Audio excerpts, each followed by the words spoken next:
pemirsa, sebelum saya menyampaikan firman untuk saudara-saudara sekalian, saya akan menyanyikan sebuah pujian tentang betapa kita harus memuji dan menyembah Tuhan Allah Bapa, Tuhan Yesus Kristus, dan Roh Kudus.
Salam saudara pemirsa, salam jumpa kembali dengan kami dalam program Berita Pengharapan.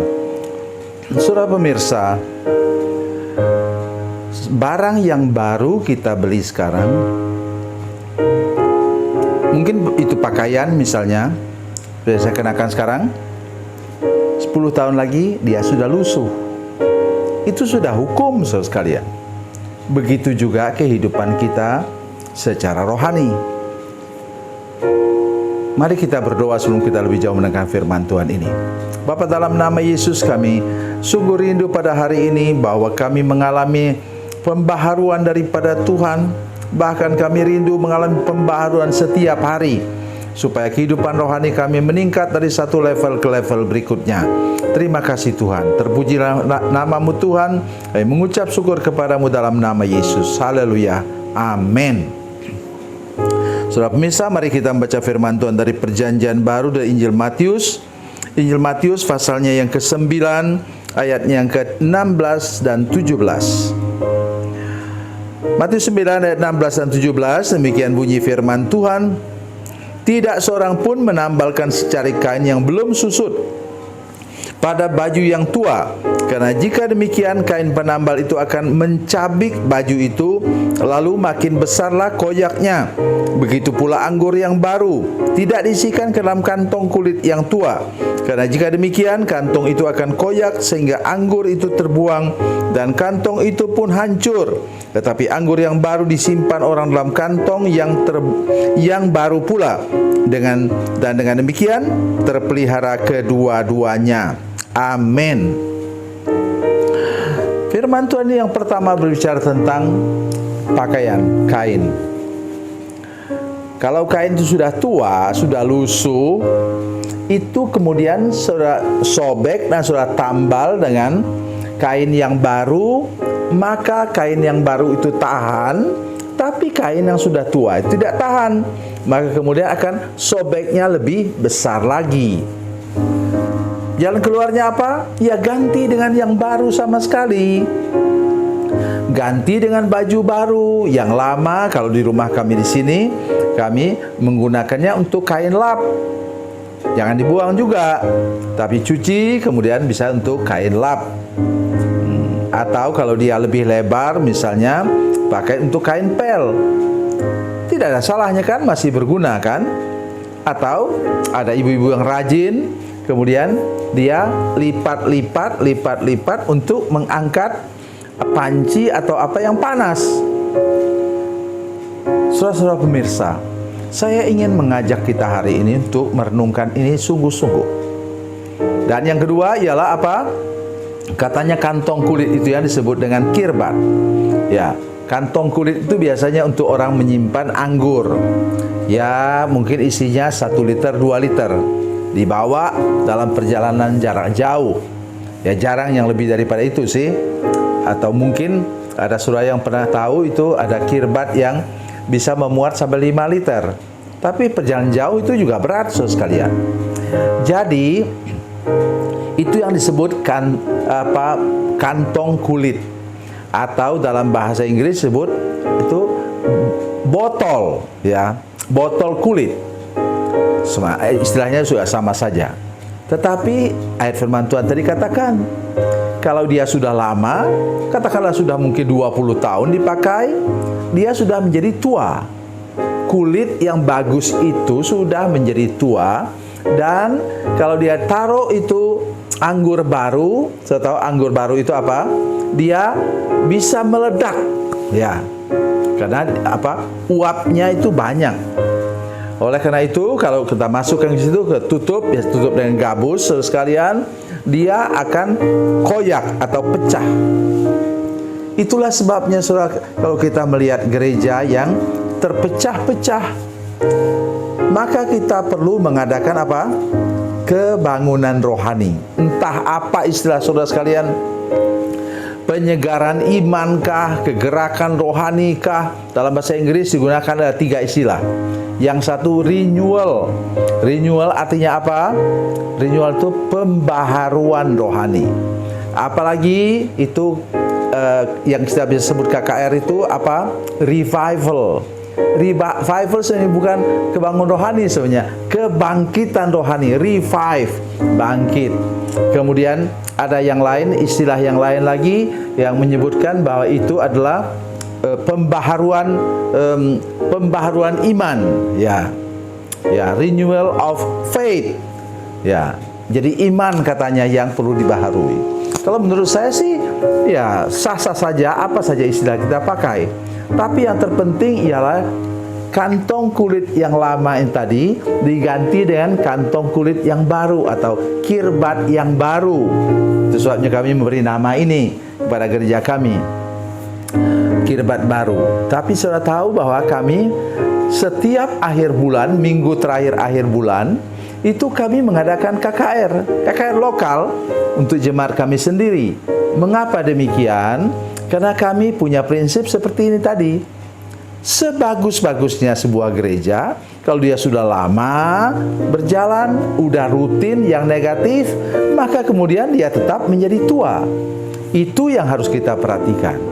Tapi pakaian tadi juga sama, supaya dia jangan sobek, jangan koyak, jangan terpecah, maka kita harus membaharuinya. Ya, beli pakaian yang baru atau beli kain yang baru, jahit yang baru. Dan saya ingin mengajak kita semua hari ini gunakan prinsip ini dalam persekutuan, dalam gereja saudara sekalian, juga dalam rumah tanggamu. Adakan kegerakan rohani di sana. Baharui persekutuan dalam rumah tanggamu, sehingga kemudian perasaan sudah rutin, sudah jenuh itu menjadi segar kembali. Begitu juga nyanyian. Kami di gereja kami juga begitu. Ada lagu-lagu baru saya kumpulkan. Saya kemudian buat teksnya, salin teksnya. Begitu mudah sekarang. Ya, kemudian apa? Sesudah itu yang untuk pembukaan, ya pembukaan, yang untuk apa? Untuk puji-pujian, ya untuk puji-pujian, untuk penyembahan, untuk penyembahan. Demikian saya lakukan terus-menerus supaya ada rasa segar. Begitu juga dalam liturgi gereja. Saya selalu membaharuinya, mungkin 4-5 tahun sekali, dibuat dengan cara yang baru. Itu maksudnya di mana kita harus dibaharui terus-menerus. Begitu juga gereja biasanya mulai mundur pada generasi kedua. Mengapa kita tidak memberi tempat untuk generasi baru saudara sekalian, untuk generasi baru kita untuk lebih serius lagi? Mulai dari sekolah minggu. Buatlah sekolah minggu dengan metode dan cara yang terbaru sekarang. Memang belum tentu yang terbaru itu bagus, belum tentu. Tetapi saya ingin mengajak kita semua untuk menyadari bahwa selalu ada yang penemuan-penemuan yang baru untuk pelayanan sekolah minggu, pelayanan remaja, pelayanan pemuda-pemudi, supaya jangan ada generasi yang hilang dari gereja kita. Memang kita tidak bisa berharap saudara sekalian dengan anak-anak muda sekarang, di mana mereka kemudian akan pergi jauh ke pulau yang lain, atau kalau sekarang misalnya ke Jawa, ya pergi ke sana untuk memperoleh pendidikan yang lebih baik. Tetapi kalau kita sudah menyiapkan mereka dari awal, mereka tidak akan pernah pindah ke tempat yang tidak baik. Itu sebabnya mengapa kita harus sungguh-sungguh mempersiapkan generasi muda untuk mengalami kasih dan kebaikan Tuhan. Pembaharuan rohani, pembaharuan rohani, pembaharuan rohani yang terus-menerus terjadi. Tuhan Yesus memberkati, Tuhan Yesus baik. Mari kita berdoa. Bapa, dalam nama Yesus, terima kasih banyak untuk kebenaran firman Tuhan hari ini. Beri kami anugerah, beri kami kekuatan untuk mengalami lagi pembaharuan rohani dari hari ke hari dalam hidup kami Tuhan. Supaya kami tetap bertumbuh secara baru, naik dari satu level ke level berikutnya, dan terutama generasi muda di gereja kami Tuhan, supaya gereja kami masing-masing sangat memperhatikan pelayanan sekolah minggu, remaja dan pemuda kami. Terima kasih Tuhan, dalam nama Yesus, haleluya, amin.